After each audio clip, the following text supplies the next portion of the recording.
باہر بیٹھے ہوئے اگر دیکھیں تو کچھ جو صحافی ہیں جو پاک فوج کے خلاف بات کرتے ہیں، پاکستان تحریک انصاف نے ان کے ساتھ بھی لا تعلقی کا اظہار کیا ہے، اور پاکستان تحریک انصاف کی طرف سے یہ کہا گیا کہ پاکستان تحریک انصاف کا جو ہے ان لوگوں سے کوئی تعلق نہیں ہے۔ تو اب باہر بیٹھے ہوئے چند لوگ جو ہے اپنے جیلی اکاؤنٹس کے ذریعے جو ہے ایسے گمراہ کن پروپیگنڈا کر رہے ہیں، اور یہی ہمارے جو عوام کی طرف سے مسترد شدہ وزیر ہیں اب صرف اپنے سیاسی مقاصد کے لیے جو پاکستان تحریک انصاف پہ الزام لگا رہے ہیں۔ تو اب مطالبہ اس چیز کا کیا جا رہا ہے کہ جو اکاؤنٹنٹ کی تحقیقات کی جائے۔ تو اب یہ سوال یہ پیدا ہوتا ہے کہ اب جو تحقیقات کرنے والے جو ادارے ہیں وہ بھی تو اب اسی حکومت کے زیر اثر ہیں، تو ظاہر سی بات ہے کہ ان تحقیقات کو شفاف ہونے پہ بھی ایک بہت بڑا سوال نشان ہوگا کہ ان کے ذریعے سے کی جانے والی تحقیقات جو ہے وہ کیا واقعی صحیح ہوگی اور قانون کے تقاضوں کے مطابق ہوگی۔ عطاء اللہ طارڑ جو ہے لاہور سے بھی ہار گئے تھے، اور جس طرح الیکشن کمپین کے دوران بھی ان کے دفتر سے جو مشینیں بھی برآمد ہوئی تھی اور نوٹ بھی برآمد ہوئے تھے کہ وہ نوٹوں کے ذریعے ووٹ خرید رہے تھے۔ تو اب خواجہ آصف کا دیکھیں وہ بھی ہار گئے تھے ریحانہ ڈار کے مقابلے میں، لیکن پھر ان کو جتوا دیا گیا۔ عوام نے تو ان کو مسرد کر دیا، اور یہ ناجائز طریقے سے جو ہے یہ وزیر بنے بیٹھے اور اسمبلی کے اندر انہوں نے حلف اٹھایا ہے، حالانکہ کسی طرح سے بھی یہ عوام کے نمائندے نہیں کہلایا جا سکتے۔ اب ان کو اس چیز پہ سوچنا چاہیے کہ یہ اداروں اور جماعتوں اور لوگوں کے درمیان جو ہے فاصلے کم کرنے کی کوشش کریں، کیونکہ پاکستان نے بھی انشاءاللہ قیامت تک قائم رہنا ہے، اور پاکستان کی فوج بھی قیامت تک قائم رہے گی انشاءاللہ۔ تو یہ سیاست تو آنی جانی چیز ہے، لیکن اصل چیز جو ہے پاکستان ہے اور پاکستان کے ادارے ہیں۔ لیکن کچھ لوگ اپنے ذاتی مفاد کے لیے ان اداروں اور پاکستان کے جو اہم اساس ہیں ان کو متنازع بنانے کی کوشش کر رہے ہیں۔ یہ کسی طرح سے بھی جو ہے یہ کوشش کامیاب نہیں ہوگی، اور ان کا ایسا جو بیان جاری کرنا انتہائی قابل مذمت ہے، اور ہر سطح پہ اس چیز کی مذمت کی جانی چاہیے۔ اور آج اسد قیصر نے بھی اسی چیز کا اظہار کیا ہے، انہوں نے کہا کہ ہمارا پاکستان کی فوج کے ساتھ کوئی جھگڑا نہیں ہے، ہم پاکستان فوج کی قدر کرتے ہیں، اور پاکستان فوج کے شہداء جو ہیں ہم ان کے مقروض ہیں۔ تو پاکستان تحریک انصاف ہمیشہ سے اس چیز کی قائل رہی ہے، اور ان کا یہی پالیسی رہی ہے کہ جو ہماری فوج ہے یہ پاکستان کی سرحدوں کی محافظ ہے، اور ہمیشہ پاکستان کی فوج نے پاکستان کی سرحدوں کا دفاع کیا ہے۔ تو اب عمران خان ہو یا پاکستان تحریک انصاف ہمیشہ وہ پاک فوج کے ساتھ ہی کھڑے ہیں، اور انہوں نے ہر موقع پہ پاکستان فوج کی عزت اور وقار کا خیال رکھا ہے۔ اب چند گماشتے جو ہیں وہ اب صرف اپنی گھٹیا سیاست کو چمکانے کے لیے اور اداروں کے درمیان نفرت پیدا کرنے کے لیے اپنی جو بیان بازی جاری کر رہے ہیں، حالانکہ کسی طرح سے بھی ان کو یہ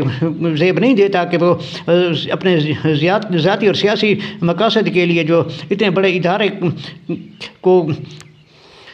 استعمال کریں اور اس کو اشتعال دلائیں کہ وہ پاکستان تحریک انصاف کے خلاف جو ہے کسی قسم کی کارروائی کرے۔ اور ہماری پاک فوج بھی اس چیز کو سمجھتی ہے اور جانتی ہے کہ جو یہ سیاستدان ہیں صرف اپنے مقاصد کے لیے اپنی گھٹیا سیاست کو قائم رکھنے کے لیے جو ایسی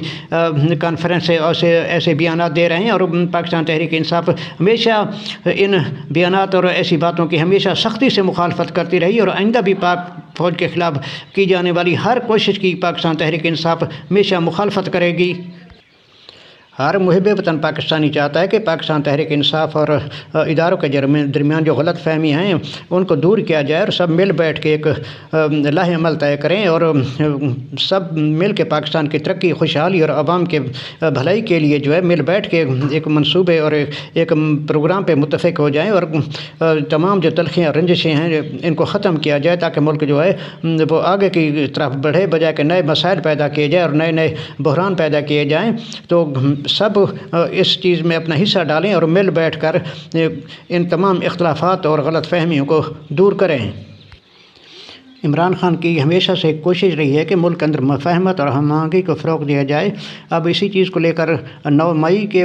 واقعے کے بعد جو پاکستان تحریک انصاف کے رہنما پاکستان تحریک انصاف کو چھوڑ کر چلے گئے تھے، تو اب عمران خان کی طرف سے ان کو جو ہے گرین سگنل دیا گیا ہے کہ وہ اب اس چیز پہ غور کیا جا رہا ہے کہ بعض حالات کی مجبوریوں کی وجہ سے ان کو جو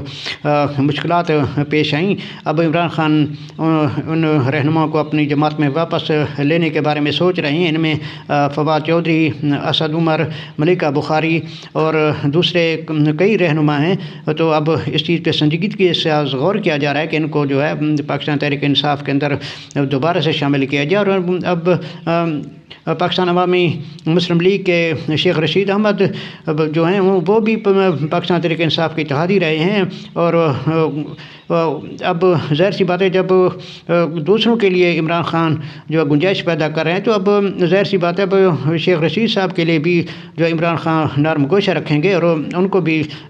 دوبارہ سے اپنے اتحاد کے اندر شامل کیا جائے گا۔ عمران خان کے ہمیشہ سے یہی پالیسی رہی کہ ملک کے اندر ایک امن، سکون اور محبت کی جو فضا قائم کی جائے اور ملک کو آگے کی طرف بڑھایا جائے، بجائے اس کے کہ پرانے مسائل اور پرانے ایشوز اور لڑائی جھگڑوں کو فروغ دینے اور بڑھانے کے۔ تو وہ یہی چاہتے ہیں کہ ایک ملک کے اندر جو ایک رائے عامہ اور ایک کنسنسس پیدا کیا جائے اور ملک کے جو مسائل ہیں ان کو حل کرنے کی طرف جو ہے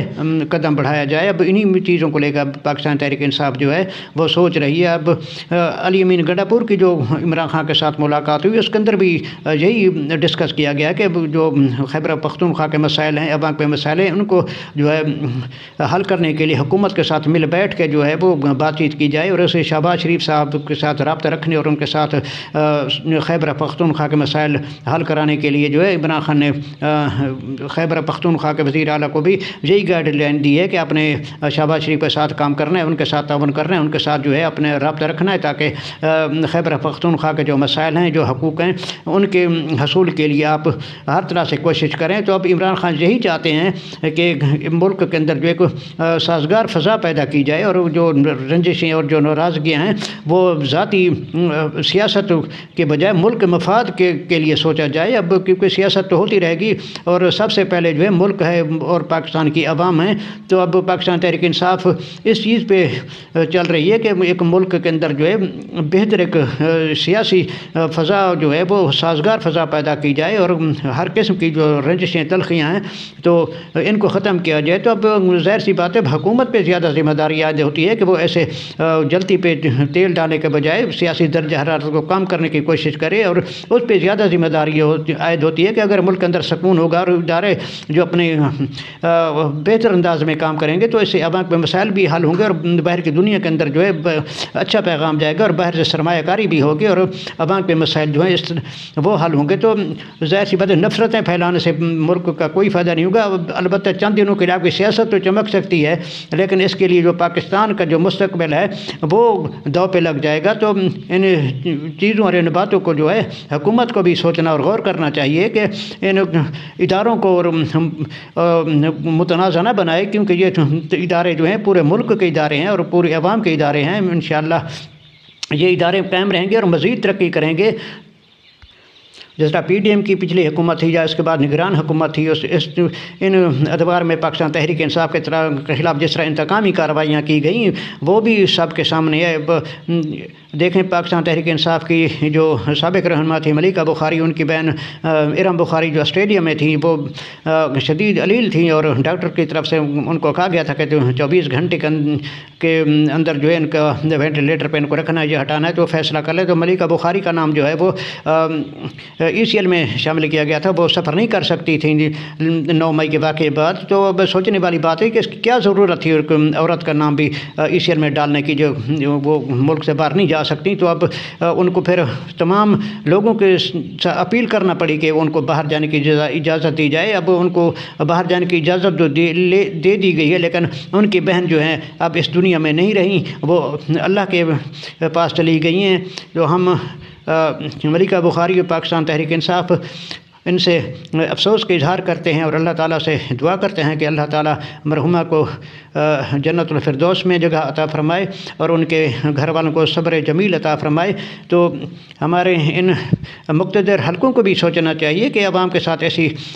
پابندیاں اور ناروا سلوک جو ہے وہ نہیں رکھنا چاہیے۔ پاکستان کی عوام ہے، یہ سب چاہتے ہیں کہ ملک جو ہے ہمارا ملک ترقی کرے اور ہمارے ادارے بھی ترقی کریں، ہمارے ادارے جو ہے یہ بھی مضبوط ہوں۔ تو ایک ان حالات میں ایک باہمی خوشگوار ماحول کی ضرورت ہے، اور سب اس چیز کے اندر اپنا حصہ ڈالیں اور ایک بہتر ماحول پیدا کریں جس کے اندر سارے مسائل حل ہوں، اور باہر سے سرمایہ کاری بھی ہے، اور پاکستان کا جو قرضوں کے اندر پھنسا ہوا ہے یہ مسائل بھی حل ہوں، اور انشاءاللہ امید رکھنی چاہیے کہ پاکستان آنے والے دنوں میں ان مسائل سے نجات حاصل کرے گا، اور بہتر ایک مفاہمت کی طرف جو ہے یہ ہمارا ملک جائے گا۔ اب حکومت کو اس چیز پہ زیادہ فوکس کرنا چاہیے بجائے کہ نفرتیں پھیلانے کے اور ایسی جلتی پہ آگ ڈالنے کے۔ حکومت کو چاہیے کہ وہ اب 2 قدم آگے بڑھ کے تو اب ان ماحول کو جو ہے ٹھنڈا کرنے کے لیے کوشش کرے۔ ناظرین، آپ کی خدمت میں پھر حاضر ہوں گے، اس وقت تک کے لیے اجازت دیجیے۔ اللہ حافظ۔ پاکستان زندہ باد۔